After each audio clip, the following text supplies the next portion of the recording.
So when you think about the next game changer for tech investment and what that might be, have you ever thought about anthropology? Curious about how the study of human culture can guide investment decisions in a rapidly changing world? In the high-stakes world of tech investment, the next breakthrough isn't coming just from a Silicon Valley garage or a Wall Street algorithm. It's emerging from an unexpected quarter, the field of anthropology. So today we're exploring how the deep study of human culture is becoming the hidden edge for tech investors who are looking beyond their code and into the complex of human nature, social dynamics, behavior, and beliefs. From predicting market trends to understanding the cultural implications of AI, anthropological insights are reshaping how we think about technology's future. And in doing so, they're challenging our fundamental assumptions about what drives innovation and adoption in the tech sector. Stick around, because in this video, we'll unpack how this over a century-old discipline is now at the cutting edge of tech investment strategies, and why understanding human culture might be the most valuable skill in a VC's toolkit.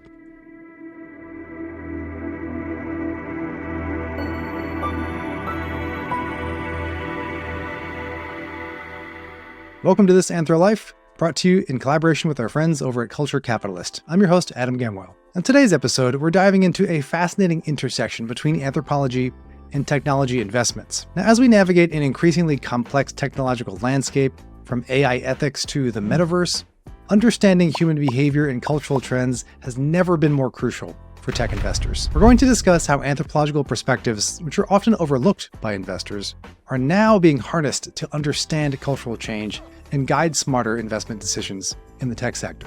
Anthropology has been applied in business contexts for decades, particularly in sectors like advertising and design. But now it's gaining traction in financial services, and especially things like private equity and now venture capital. What this means is today we are seeing a growing interest among investors who realize that numbers alone can't tell the whole story. Private equity firms have been hiring anthropologists for years to help improve their market intelligence and their acquisition decision processes. Anthropologists can help these firms understand the behavioral patterns of industries and companies, and even conduct cultural assessments and due diligence. So for example, they might analyze what the popularity of organic pet food says about consumer values, or assess the cultural or organizational dynamics within a resort that's up for acquisition as a way to assess the business's viability.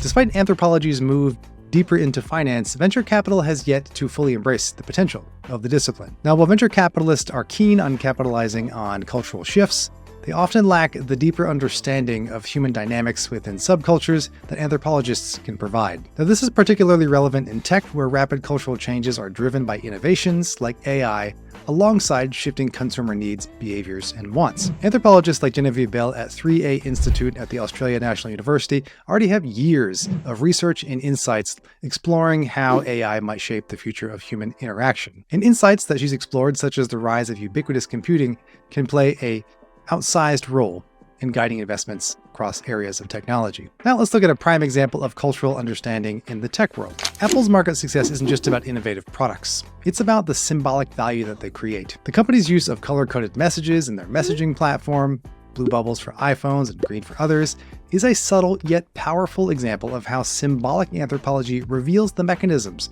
through which Apple is able to maintain what we call a cultural moat. This differentiation has contributed to Apple's $3 trillion market cap by reinforcing a sense of belonging from its users. And if you're into this topic, you can check out another episode that we put out specifically on Apple's cultural moat.